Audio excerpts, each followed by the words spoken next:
This is Bubba Rocks Media. I'm Cheryl, and we're in my favorite thing to do ever, and that is chatting about rising bands. Tonight's band, I am so excited to have back with me. I've spoken with them before. I'm a huge fan. Let's welcome in Shiraz Lane. Hello again. Hello. And nice to meet you, Jani, as well. Hey, nice to meet you. And for those new to Shiraz Lane, I will be adding here that we have spoken before, me and Hannes, and if you want to find out more about the band, go to that first interview because we delved pretty deep. There's lots of information there. It's on the Bubba Rocks Media platforms on YouTube, so check that out, guys. And congrats on the new album. I've been listening, and I know it's out. It's out what, the 24th of October, called In Vertigo. And yeah, it's great. Didn't disappoint. And what I'd love to know, just to start this all off, is can you tell me basically what inspired the new album and what song kicked it all off? Well, what really inspired it is, well, I guess I talked about this earlier as well, but as we wrote most of the album with Jani and Mickey, what inspired us was just the fact that we wanted to get together and start writing songs because we were at a state where we felt like nothing's really happening. So we just felt like, these are the best friends we have. So let's hang out together and just start writing in a different way in the studio while we're writing. If we have some ideas, just record it straight away and start working from there. And then we realized that it's a great way for us to work because we get so much more done in 1, 2, 3 sessions. We might have a complete song, quote marks, with ideas, and then we get to try out several different things, and that by itself already creates motivation and inspires to try even more cooler things. But for the question, do we have a song on the album now from where we started from? Because we wrote recorded and Jani produced lots of great stuff. I think like 25 or almost 30 demos and ideas. We have some there on the album. From what we wrote in this past 2 years. But I think the ones we started with, I think, didn't end up on the album. But I think like from the first really great batch of songs, I think "Dangerous" was like a song that we felt actually that okay, this is going to be definitely on the album and probably as a single. So I think that was one of the first that felt like really okay, maybe we should go a little bit into that direction or at least take that song to the album. So that's that's definitely one of them. Like we really that felt was actually my favorite of them all. I love it. Awesome, thank you. Very, very happy to hear that. Yeah, but I think overall we got the inspiration a little bit out of the working method we wanted to try out this time, after the previous album. I tried to just work with the songs and get best songs for this record. A little bit, I think more easygoing songs and more catchy and simple and, like a sing-along stuff. So that was like our main kind of idea and inspiration to get really great hooks into the songs this time. And like a simplify the stuff a little bit or make it different. And I guess the fact that we work in this way, which is the way I prefer working, it's been the most fun that I've had during our career so far. And one of the reasons is because we were able to just experiment with the different ideas. So during one session, we might have the verses, the melodies, we might have a song per se, but then just something doesn't click, and then we just throw out the chorus and try something else.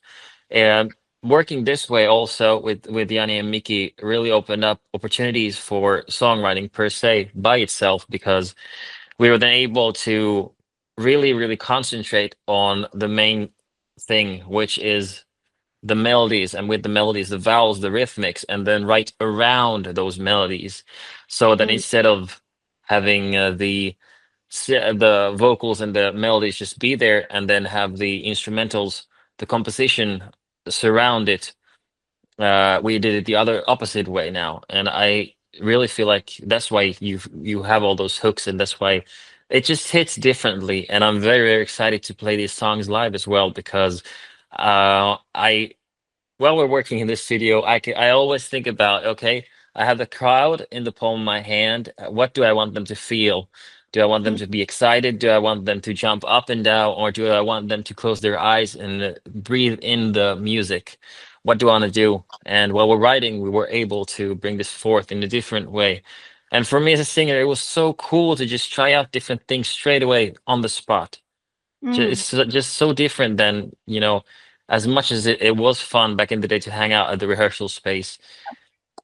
To be honest, when we work this way, it's much easier and better for the singer, because then I can actually be in a state of flow and just throw out ideas.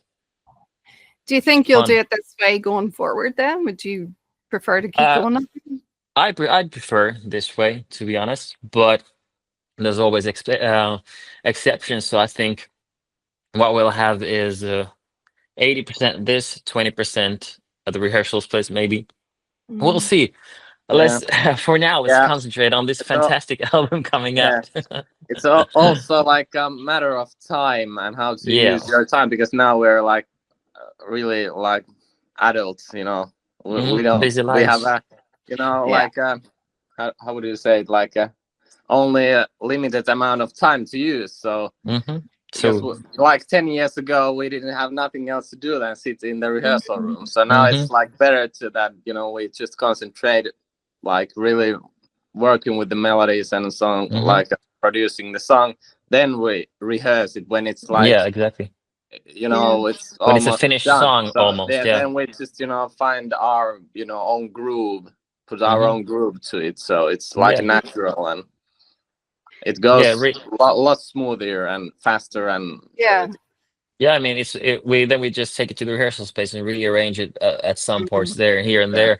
But it's like I could say that for the amount of time that we spent now working smarter this way, in 1, 2, 3 sessions, we've gotten more done than what we've gotten back in the day in 2 months.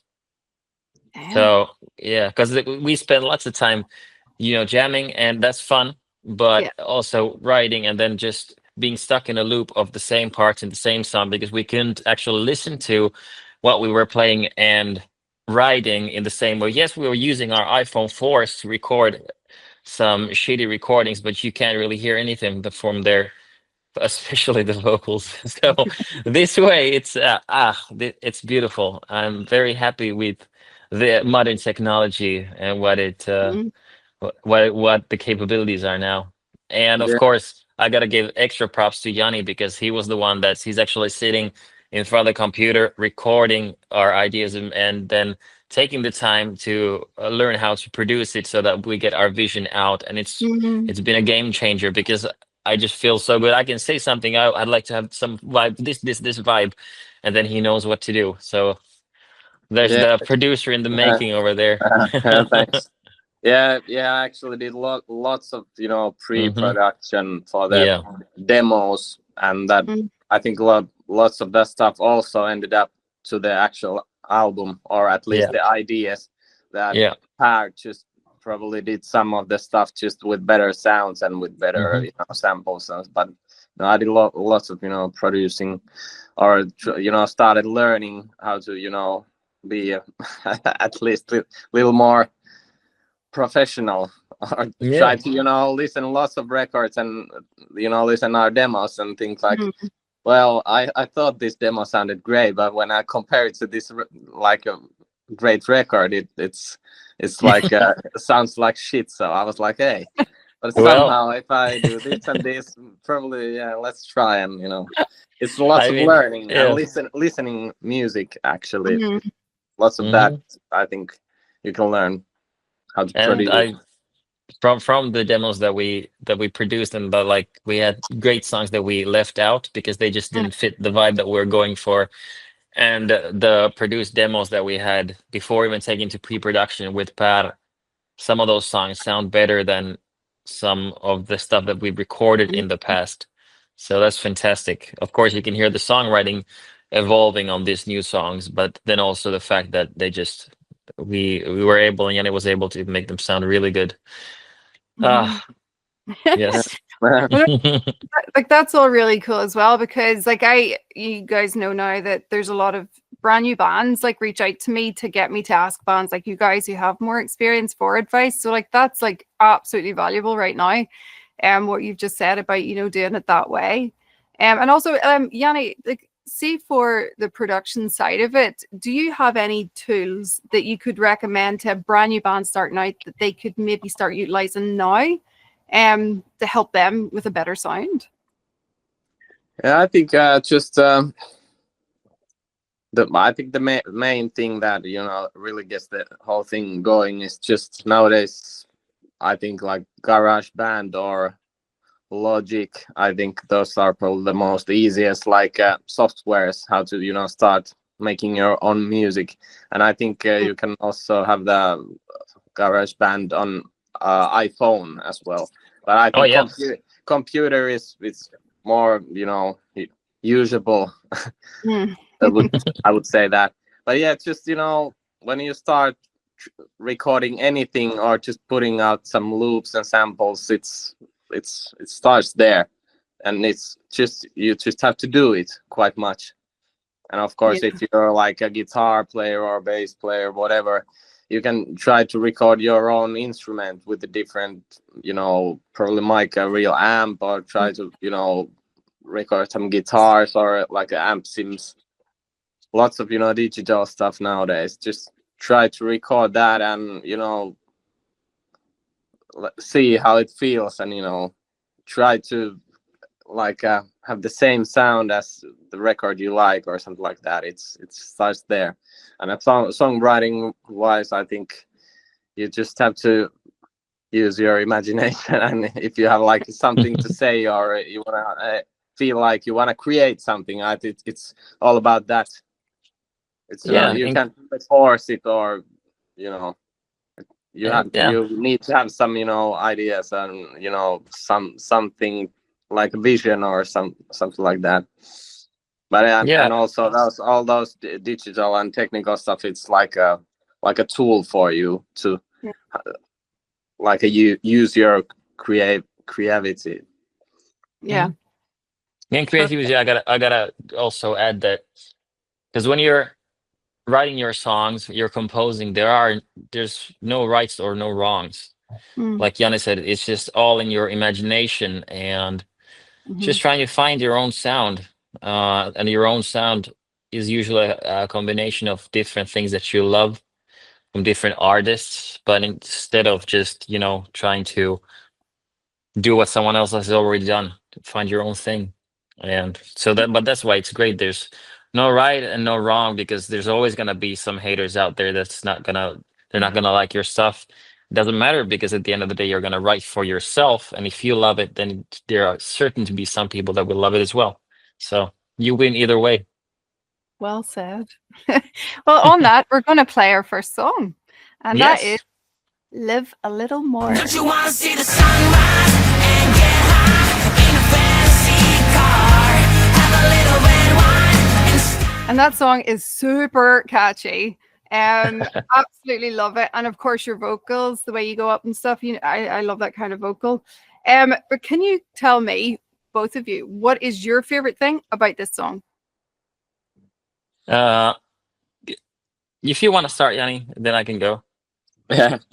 Well, if I have to choose like one favorite thing or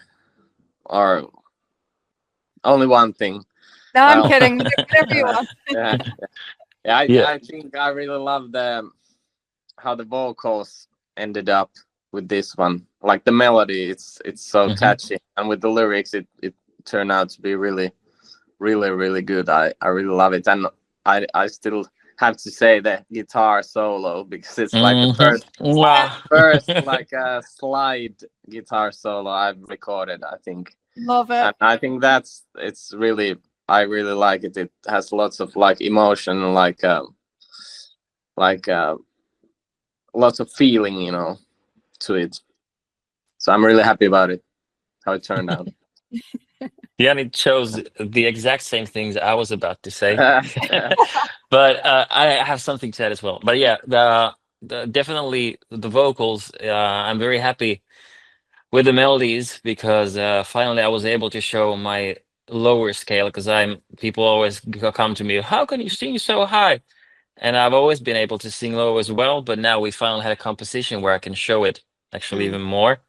And lyric wise, as we were working on this, we had a demo that we wrote with Jani at Yeah. his cabin 2 years ago, something like that, and it was completely different. But Jani had the guitar idea, and then I had a melody that went perfectly with it.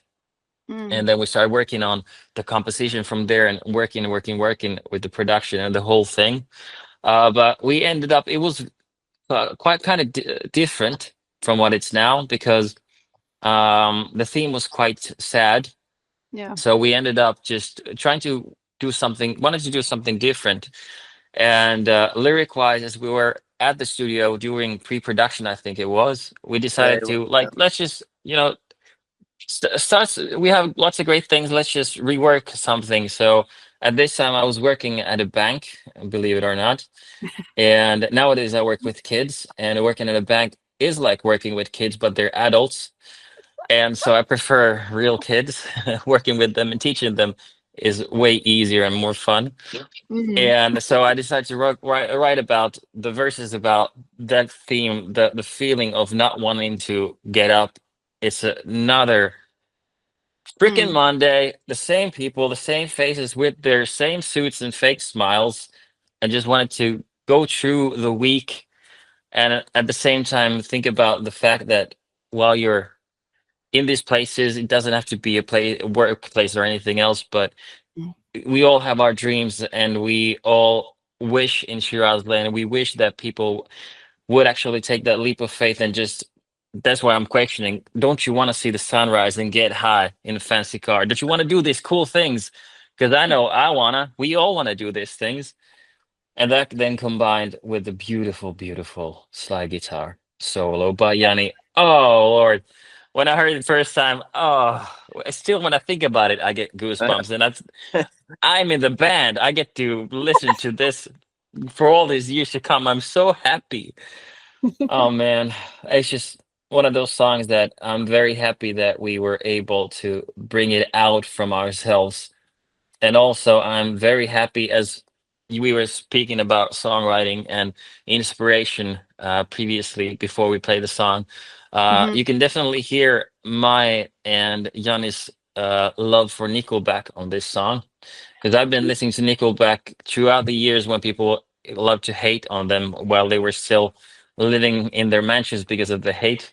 And I really love the harmonies that they have, and you can hear that great vibe on the chorus here. And it's just one of those songs that I'm happy that we wrote that one, because there are some songs that you listen to, oh man, I wish I wrote that one.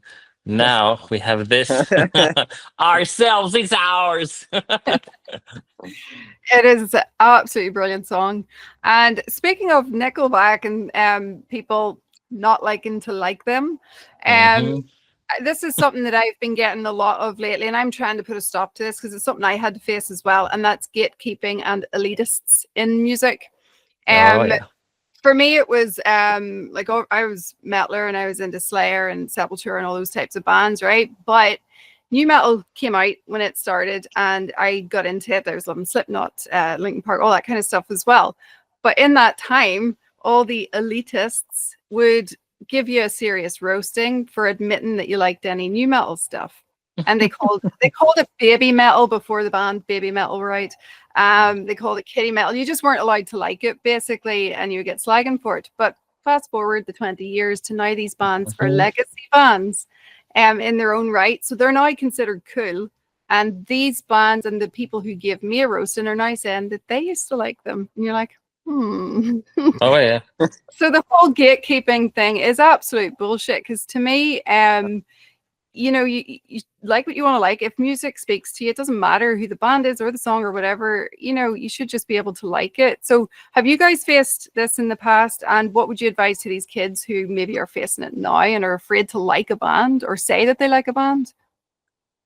For sure. I don't know how to help them with a situation like this, because I've always been one of those people that, well, I show them my middle finger, don't give a rabbit's ass of what someone says to me. So it's very, of course, I could say that, but hey, just do what I did.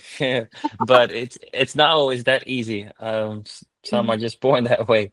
But I mean, for sure, and you'll always have this as well, because it's. I feel, as I'm working at a school, I feel like it's one of those group pressure things. So people are pressured into having an opinion, even though the opinion is not yours. Yeah. And it's the same that you can see in the world, in daily lives, in politics, and everything. People not having their own opinions, and they're just pressured into saying something or feeling something and believing something.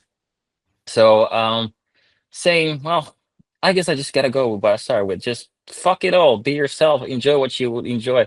Listen to the kind of music that you like. Haters gonna hate. Who gives a, you know?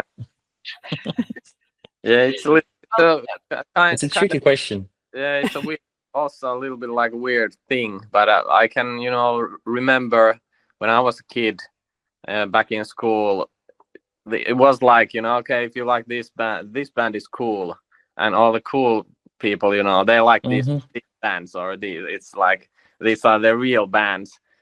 And and I was getting older, but I think, and also when we started playing together, I think we were also kind of had a little bit of that attitude within ourselves still, because we're like, okay, we only want to play like Guns N' Roses and Skid Row, like those are the only like real like cool bands, and other bands sound like shit, or you know. Oh yeah, and I remember, because I've never been very much into Guns N' Roses, so I remember also being like, that's bullshit. But it's that's kinda, but also But I think we like a kind of, you know, grew over that quite fast. But it's, as teens tend to do. Yeah, and then you don't really care anymore, and you want to, you know, learn like lots of different bands and learn everything. But I think that also the same topic, it kind of connects with the like a more commercial sound. If something sounds like poppy or commercial, like polished, or it's recorded great and it's like sounds great, this album, like for example Metallica, when they did the Black Album, or when they did even the first ballads like Fade to Black from the second album, that was like those guys, you know, sold out. But it's like it's something different. Yeah.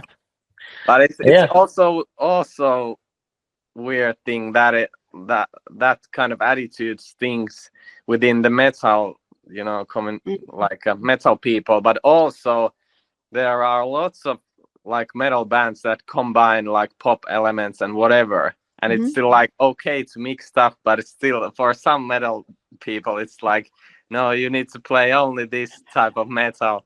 But some people, they can, you know, do whatever they want. So it's weird, but in the end, you know, do whatever you want and listen whatever you want. And actually, we have a saying in Finnish in Finland, which is eka demo oli paras, which means the first demo was the best, because we still have some people that want us to record the same sound and the same kind of songs that we did for the first album, and without understanding that when we were writing the songs for the first album and the things that we experienced at that point, we were like barely 20-year-old at that point, I think 20 something. And of course, with lack of experience, there's also the right attitude there, and production wise especially, it sounds like something from the 80s compared to the things that we have then released later on. And also when we came out, let's say 2015, with our first EP, Be the Slave or Be the Change, and we were playing shows in Finland, opening up for some bands in Finland, there's been, at this point especially, there was like this attitude that there's only room for like 1 or 2 rock bands in Finland. Then everything else is shit. At that point, it was Santa Cruz and Reckless Love. And actually, later on in the years, one of the people that used to hang out with one of these bands, they were told to hate on us as well, and they came to apologize to me because they were like very embarrassed. But I don't know why I did that. But it's the attitude. Finland is very small, so especially at that point, there was only room for a couple of rock bands.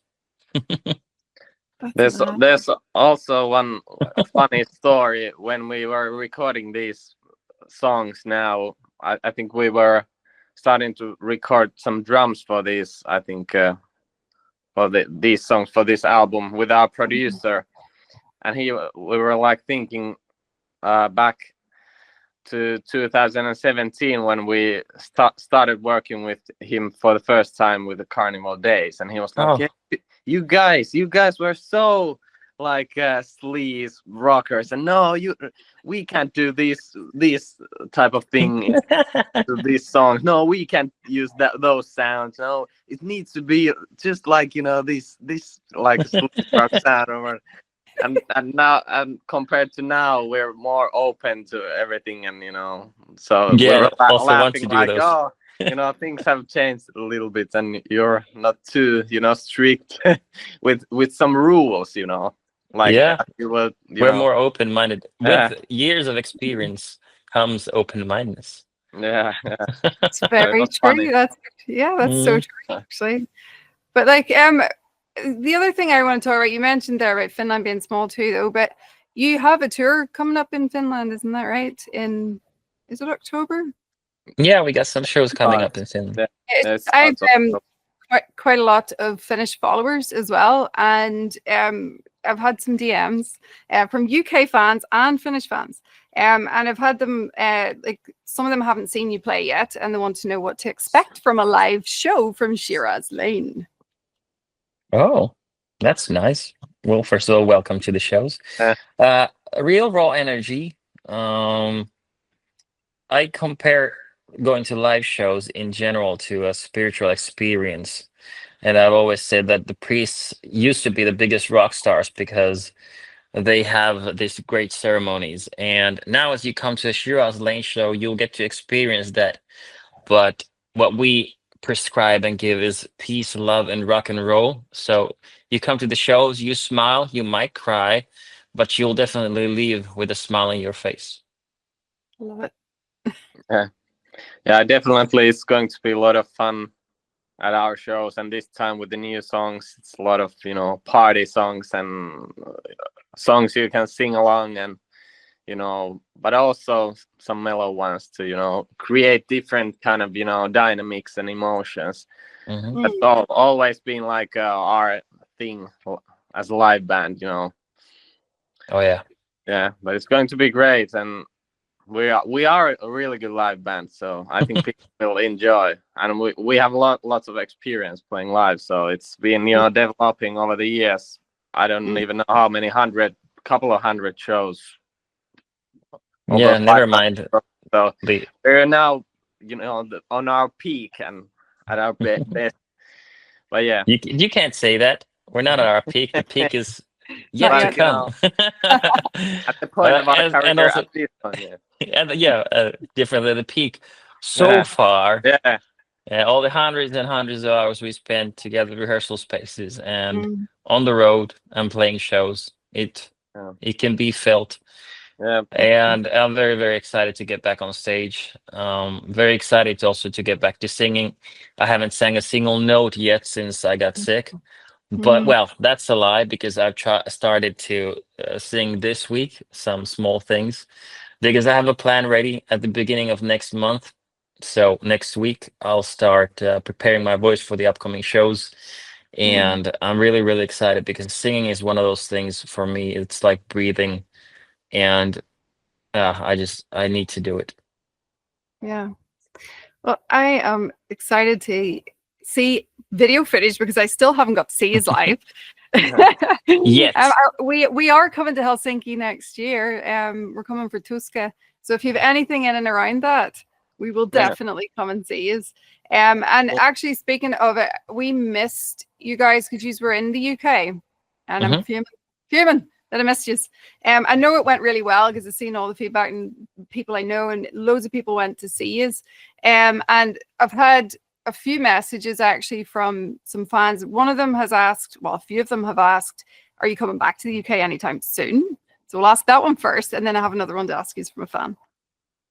So are you coming back to the UK? Yes, I think next year we got some plans, right? Yeah, I think we got some plans some shows. Yeah, next year for spring, but yeah, let's see how it turns. Yeah, let's see how it turns out. But coming back for sure at some point. But schedule wise, I think I know we're coming back next year. But is it for shows? When it comes to a tour, that's not on our schedule right now. And next time when we come around, we should, I think, definitely play with someone like The Darkness or something. Open up for someone, a British act. That would be awesome. But we'll see. We'll see. Time will tell. Well, there you go, guys. I asked. Okay, and then the other one was there was it's a guy. He is a fan. He saw you at a Wildfire Festival, and he is in a new band himself, so he's just starting out. And he said that you guys have incredible like confidence and stage presence.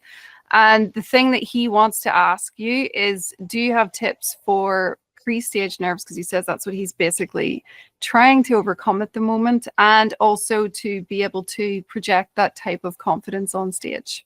Any tips at all? Oh, yes. I got a few.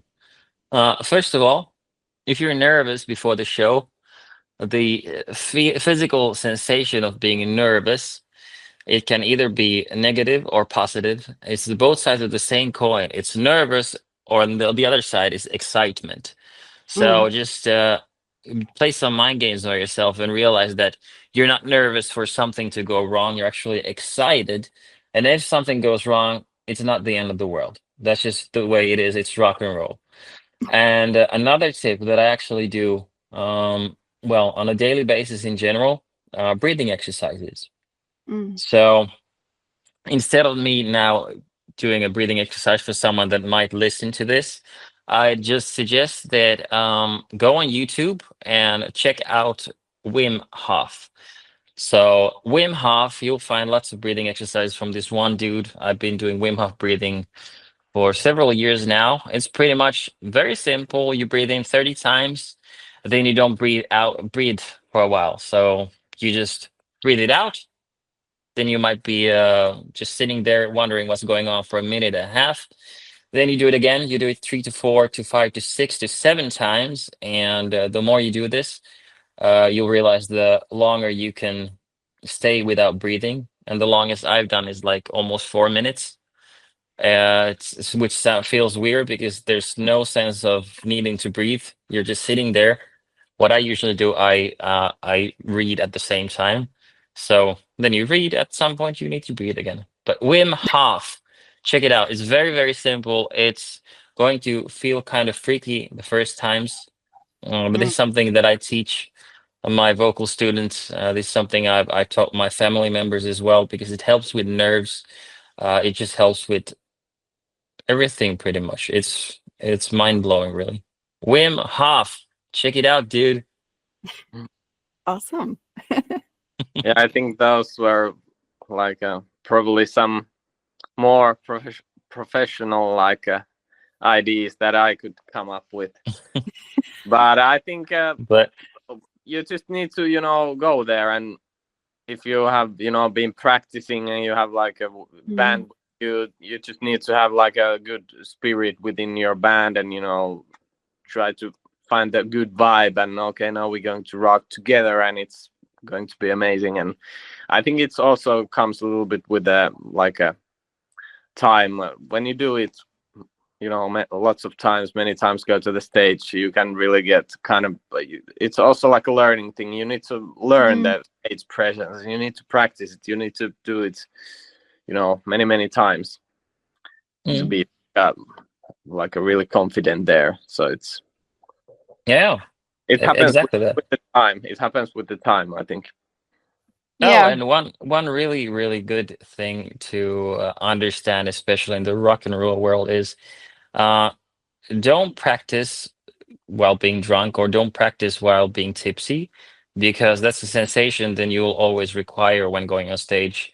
So as much as some people like to drink 3, 4 beers before a show to get their nerves right, that's just stupid and won't help in the long term if you're going for a long-term career.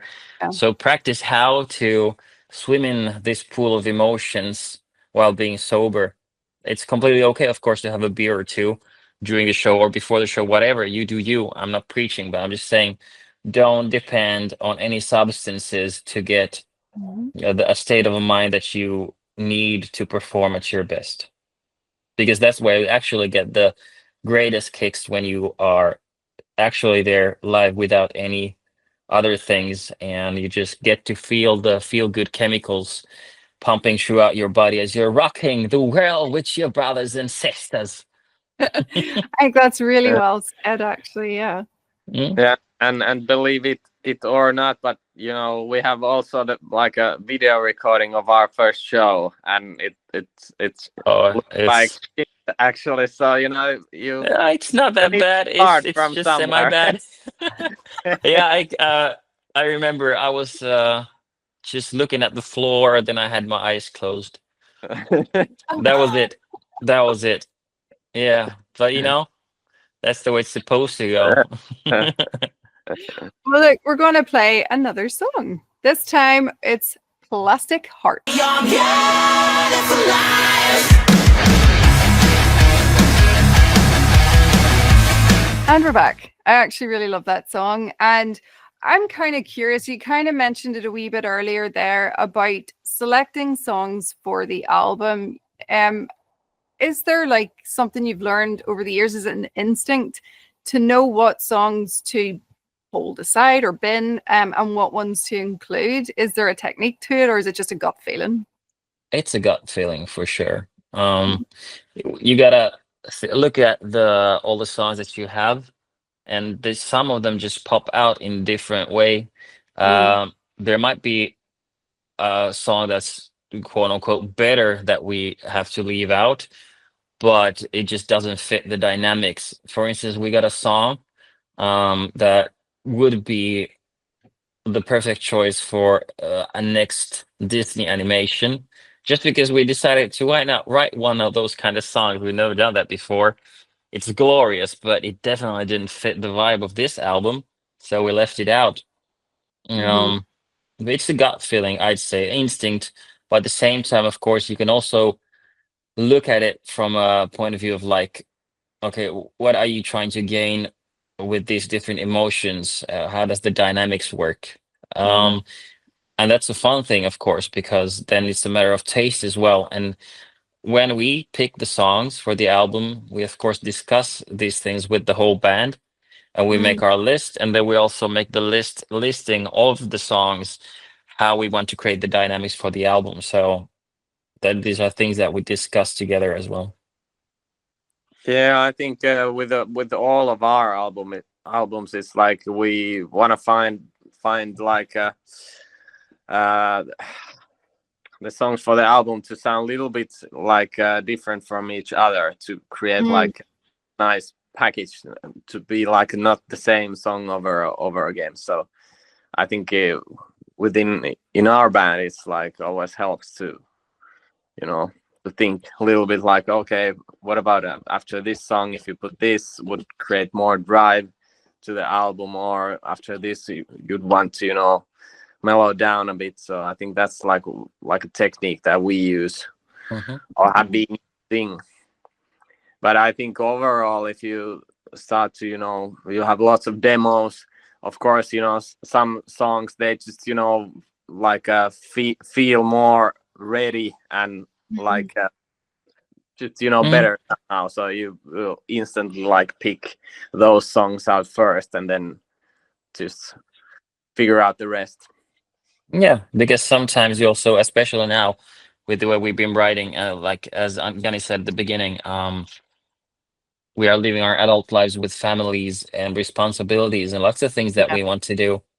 Shiraz Lane is our number one mistress, but at the same time, we have realities that we all love doing, and that's why we work smarter nowadays. So with some songs, even though the potential is there, it might require 2, 3, 5 sessions to get it to be on the level that where we want to, and that's something that we can always pursue later on. So instead, you choose some of these songs because there's just something that clicks with them straight away, and yeah, it's a combination like instinct and, well, gut feeling, as you put it, combined with also just looking at the whole dynamics, like Jani said. Yeah, and with some songs, it's like Mm. it feels like okay, only like the verse or only the Yeah. chorus is like good, so we need to rewrite the rest of the song, and it's like Yeah. then we kind of feel like okay, let's Move on.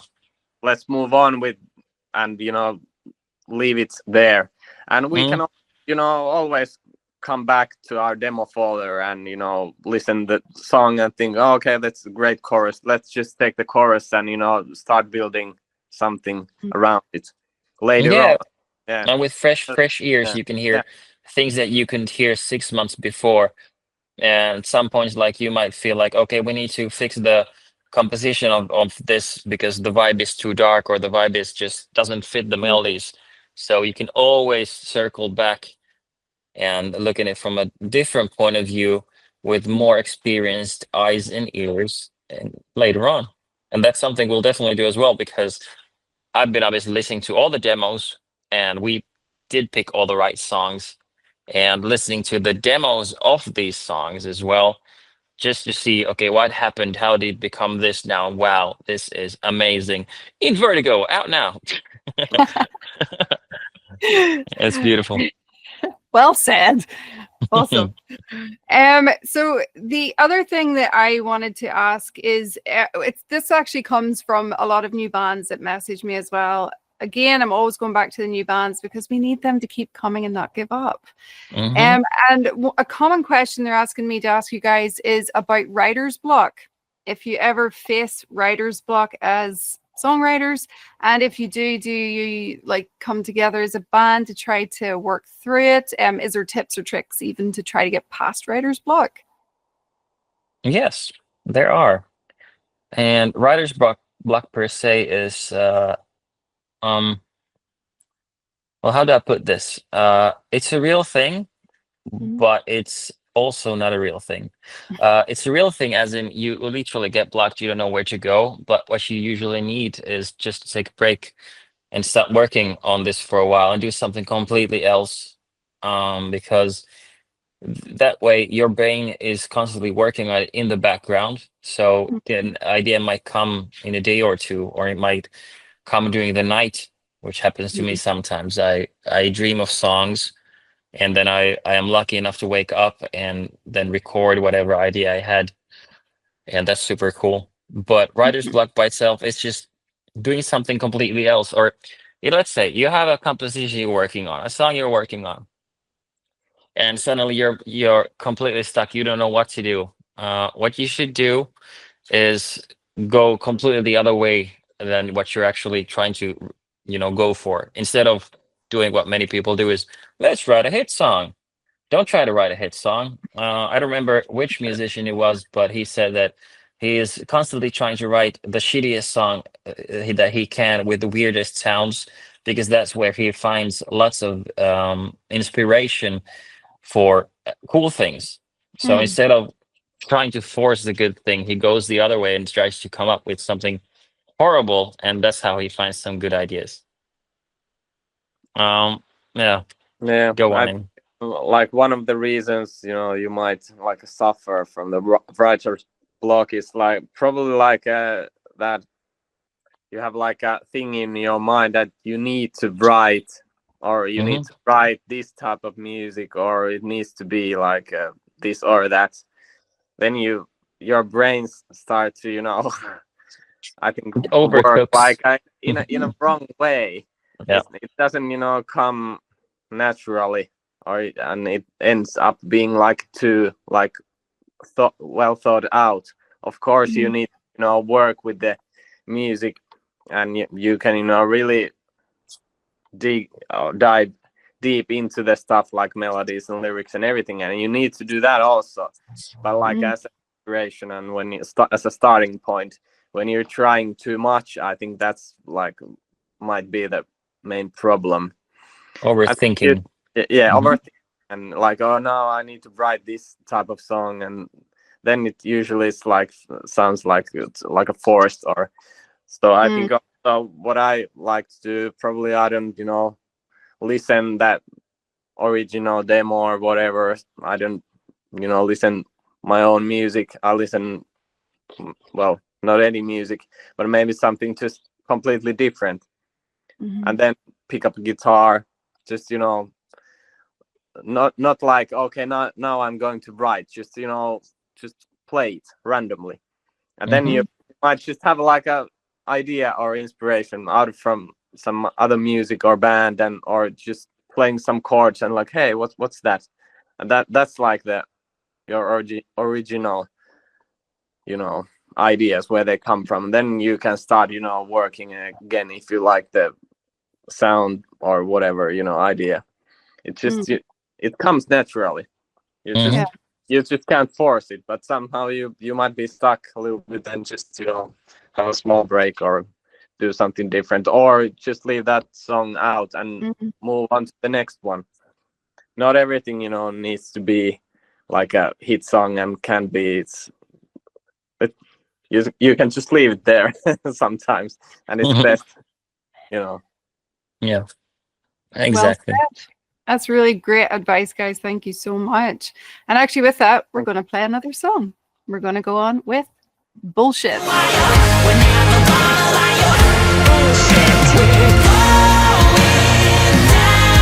I love that song. It's actually one of my favorites as well. And I like to ask this question just for fun sometimes, because I find you get some really fun answers from bands. And it's just going back to not your first show with Shiraz, but your first time ever getting on stage, ever in front of people to perform. Now, you could have been 5, you could have been a teenager. For me, I was forced onto stage as a kid because I was forced to go dancing, and I hated it. And literally pushed me onto the stage to perform, and I cried. And I've never wanted to get on a stage ever since.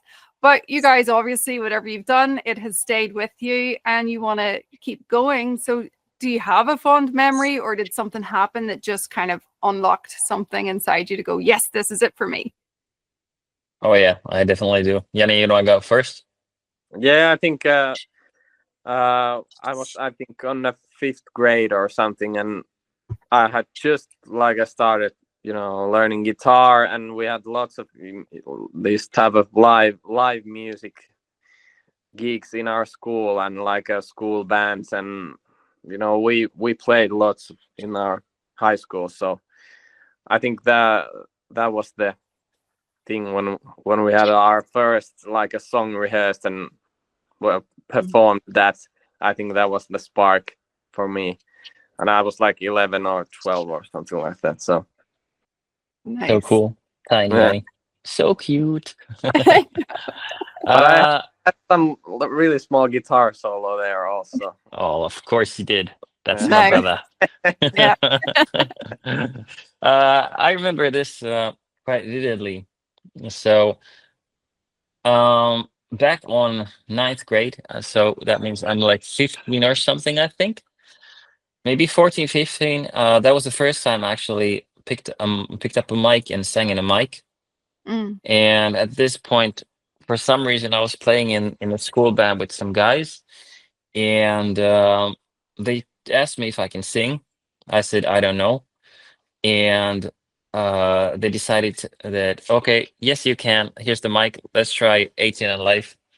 So then we did 18 and Life. It was a whole step down, but I could still sing it, and at that point it was my favorite song. So of course I've always wanted to sing that song. So the first moment I grabbed the mic, I sang, I heard myself from the PA system, the front of house. It felt like magic. everything stars aligned. I knew exactly what I'm gonna do the rest of my life. And then with these guys, I think it was like 1 week later, we played our first show in a school, in the school gymnasium, and I had my eyes closed with red cheeks, a Guns N' Roses shirt on. Must have sounded awesome, but I still have the picture somewhere. Second show I did then with the same guys at the same school, same place. I actually had my foot operation at that point in 2009, and I was sitting down like Axl Rose. I had huge sweatpants on, and my hair was longer, and I felt like a rock star. After the first moment I sang in school on the mic, I told Anna straight away. And then the next summer, we decided to start the greatest rock and roll band that's ever come out of Finland, Shiraz Lane. Yes. All right. Well, look, I have another fun one for you, and it's if you could take Shiraz Lane to any decade to perform, which decade would you choose? Depends on which album we're playing. um, of course, I mean, I'd love to have performed in the 70s, Ooh. going into the 80s and witnessing the whole 80s, how everything changed, and then going into the 90s as well. So I gotta say this is where the roots from our band comes from.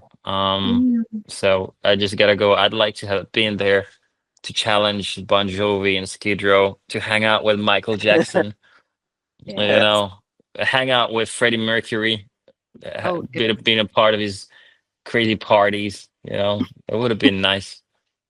Good times. Yeah, good times. Yeah, definitely. Yeah, that's the 80s, I think. Yeah, for sure. Or the early 90s. Yeah, that's also. Yeah, I think, but I'm looking at this from our perspective. So we, as Shiraz Lane, we came out with our first songs at the end of 70s, and then we started growing in the 80s, and then we rocked the lights with other bands, having Bon Jovi open up for us at Wembley Stadium, stuff like that. Yeah, Why not? would have been cool. Would have been cool. Good times that would have been. What are you guys most proud of so far with Shiraz Lane? The fact that we're still together. Yeah. We're the rock cockroaches of Finland. Because when we started back in the day, I mean, all the bands around us have disappeared for one reason or another. And we're still here and just doing our own thing, trying to improve where we can. What we're definitely looking forward now, what we're looking forward to is finding more people that surround us that can help us get to the next level. We're doing all that we can when it comes to our music, and we need the support of some other things as well to be able to get to the next stage, whatever that is, and however we get there. That means connections, pretty much. Connections and people that believe in us and are willing to put their energy and effort into pushing us forward, as we're doing that as much as we can as well. So yeah, we're here, we're doing it, we're gonna continue doing it. That's the way it is. Going. Do not give up, please. No. Yeah, it's really hard to pick up like one thing, but I think overall it's like this is our fourth album already, and we're still here playing. I think that it's pretty cool when you think about it. Yeah. Is Definitely. there like any form of secret to longevity? Because I agree, I've seen so many bands that started around the same time that have just stopped as well. Is there something like some form of secret, or is it just you guys as a whole, do you think? It's group dynamics. Everything starts with group dynamics. And when I met these guys, well, I met Anna when we were 7 years old, so that doesn't count. But when we started the band, and when Jani joined the band especially, we've known each other for almost 15 years now, which means half of our life we've spent doing this. And we spent those most crucial teenage years together. and that's how we grew a bond that's stronger than so many other things. And that's definitely for us, because we've learned who we are. We respect each other's differences, how we are, and it's okay to be yourself no matter what you do. Um, and as long as the core survives, everything is always good. And it's just a matter of group dynamics, just that people love being with each other. Mm. Yeah, and I think you really need to love making music. Yeah, You know, for the money. It's, yeah. Don't do it for the money. because we don't get that much money, so it's not reason for us at least. Hmm. But yeah, you really need to, you know, have a like a same kind of vision within the band or the style, and the same kind of way with the like music that you love Yeah, to same kind of music that helps. that And of course, helps. it's great. So, you know, great. All of the guys in the band are great friends, and that helps also. Big time. For sure. Yeah. Hmm. Is there much difference from when you first started out to nowadays, or is there something nowadays that you wish you'd had back when you first started? For new bands coming out again, I'm always going back to them. But just in the comparisons from when you first started to when you started now, is there stuff available now that you wish you'd have had back then that maybe could have pushed things along faster? I believe everything happens for a reason. The way it happens. Um, I'm very happy that we weren't able to use modern technology at the time for almost 10 years, because that forced us to just spend the amount of time at the rehearsal space, playing together, getting tight as a band, as a unit. And that also opened the door up for us to then work later on with Per Aldeheim, same producer as with our new album Carnival Days, In Vertigo, Vibrations Part 1, because meeting him and being mind blown by the fact that what you can actually do pre-production before an album, and then learning the tips and tricks about songwriting, that actually without all this that happened in between now and then, and the beginning of our career, we wouldn't be here, because as we've grown as songwriters, and now as we wrote these songs with Jani and Miki, we were using all these tips and tricks that we've learned so far. And I remember how happy it made me when we played these demos to Per, and he's scratching his head saying that he doesn't know what to do with this, what he can give us, because it sounds great already, and it's wonderful. But of course, ended up being able to give us some awesome insights to how the songs could be even better. I wouldn't change a thing. Yeah, I think Yeah. the technology thing and the social media thing it's like completely different now. But I think I wouldn't change it, because No. we got to really play and really needed to rehearse. And nowadays you can really, you know, kind of make everything sound really good. But we are really good as a band together. So Yeah, we're actually really good at our instruments. a little bit different. Yeah. Yeah. But of course, you could have, Mm. you know, started to learn that type of, you know, recording stuff and technology a little bit earlier. But I No, think for I think us, it's perfect this yeah, way. for us, it was like crucial to really play Yeah. together. And that also created that type of, you know, bond that probably Yeah. you know, keeps us together. Yeah, exactly. Yeah. Yeah, the physical bond too. There's a lot of stuff done Yeah. online with bands that I've noticed. Yeah. Yeah. Okay, we're going to play another song. And this time it's Come Alive.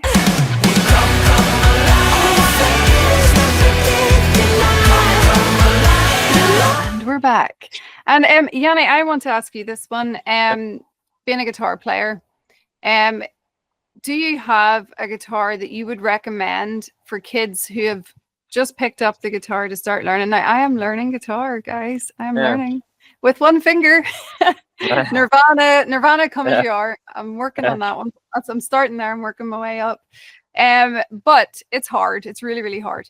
So, is there, first of all, a guitar that you would recommend for someone who's just starting out to basically start learning on? Yeah, you mean electric guitar or Yeah, electric. I think pretty much. I think nowadays pretty much anything that probably is around price like 200 to 300 euros. I think that must be good, you know. It's been coming a long way with the guitars, you know, since I started. You know, some cheapest ones were probably like shit, but it's always like it didn't matter then back then.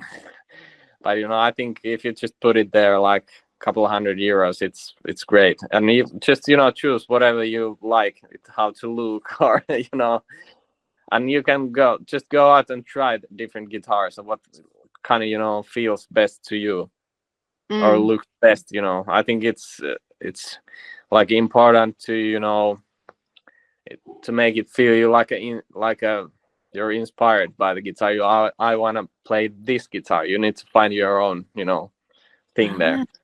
Yeah, or at least it worked for me. You know, I was like, yeah, I want this type of Stratocaster or this type of, you know, super Strat or whatever, and you know, that's one of the reasons. And it makes you feel happy to play. Well, yeah. And does the guitar kind of choose you then? Sorry? Does the guitar choose you, really, when you think about it? Wow. Yes, it does. I don't know. Hard to say that. The one that I like, the one I picked was just because it was pretty. I liked it because it was pretty, not how I played. Yeah. But if you're happy then and you want to play, that's the right guitar, I think. But if it's like really cheap, then it's probably not, like, doesn't stay in tune, or it's like crap. But I think nowadays, like 200 to 300 euros, you can get pretty nice one. Sweet. Yeah. And Hannes, vocals.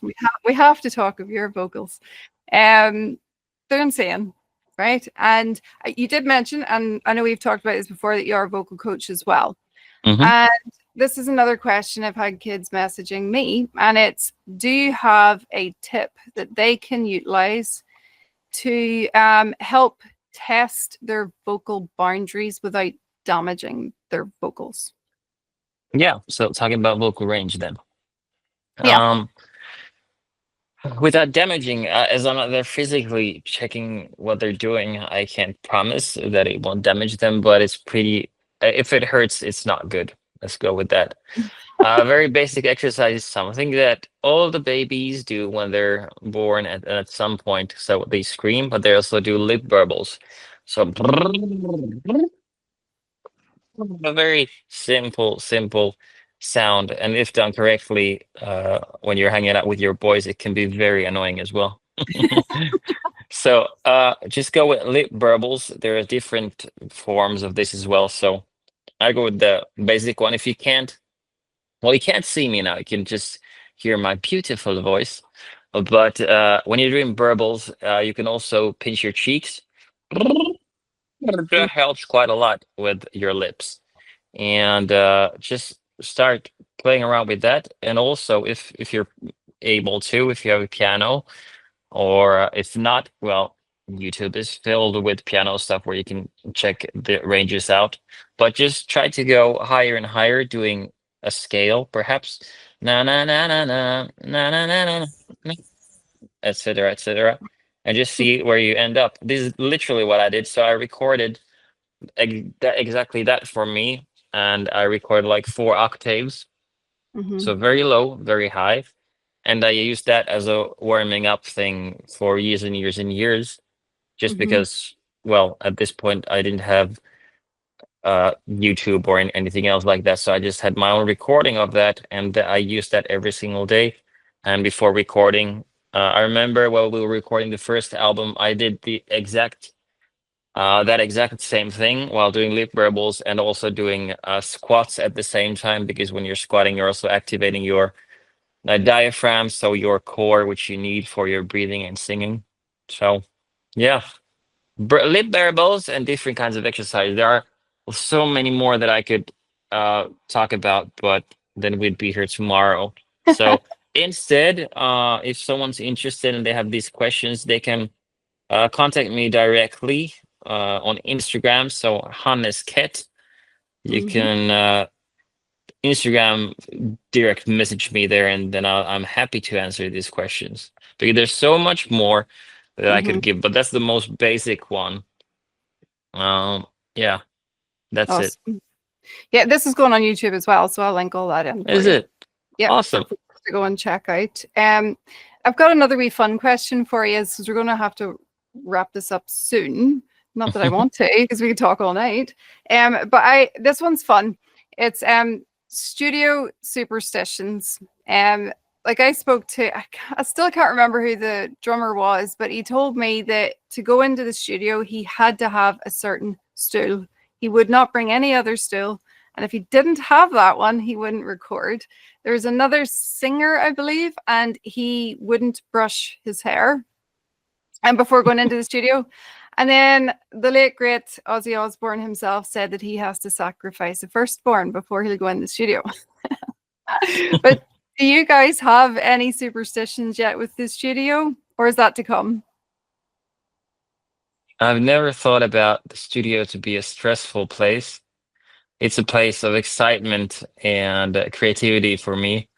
So I go there as long as I'm well prepared.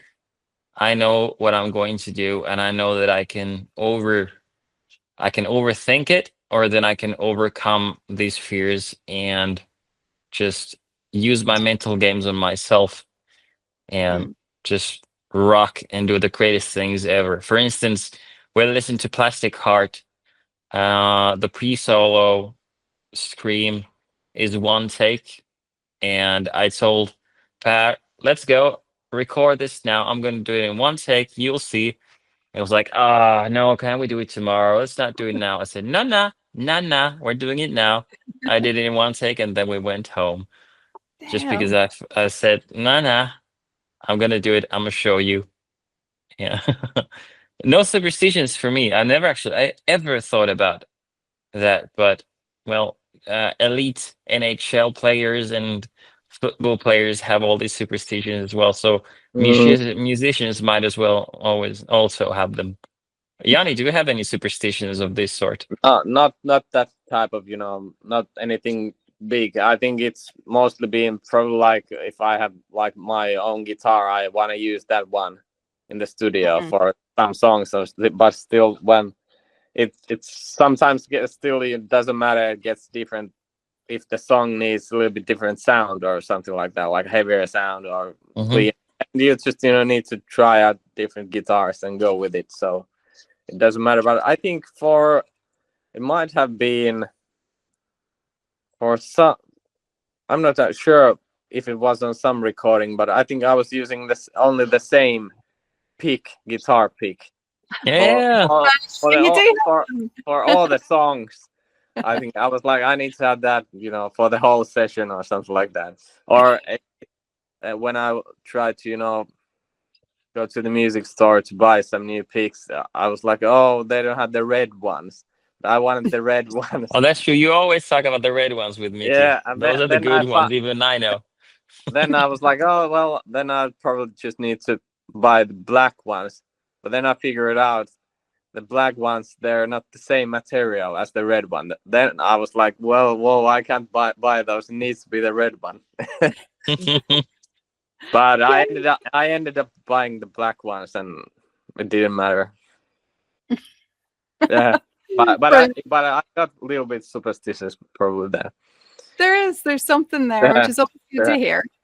Anyway, so moving on as well, I am a fan of a cover song, and I know you guys have done a cover song before, and like when it's done right, it's just a matter of staying true to the original but making it your own, and you guys manage that no problem. I'm wondering as well, have you a guilty pleasure band or song that you would absolutely love to cover one day? Both of you. This one always stumps people. I love it. Yeah, it's a guilty pleasure. I am thinking about doing cover songs lately, so it's pretty hard to tell. But I think it's it always needs to have a little bit different like idea or arrangement for the song that you can come up with some like a really something special. Yeah, Not there to are so try to repeat the like same old stuff because I think that's a little bit boring. But if you can find a song that you just played with your style a little bit different than the original, then it's can be whatever, I think.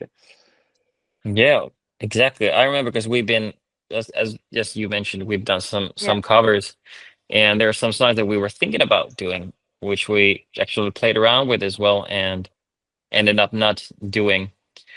But there are so many great songs in the world, so it's very hard to pick one It is. because I could see myself singing so many different songs. Okay, we've done this. We played a Halloween show. We played Thriller by Michael Jackson, and That'd be awesome. we've only done it once. It was amazing, and I don't know if we have any recordings anywhere, but it was just simply glorious. So I'd have to choose one of the Michael Jackson ones. Come on, who am I? Who am I lying to here? I'm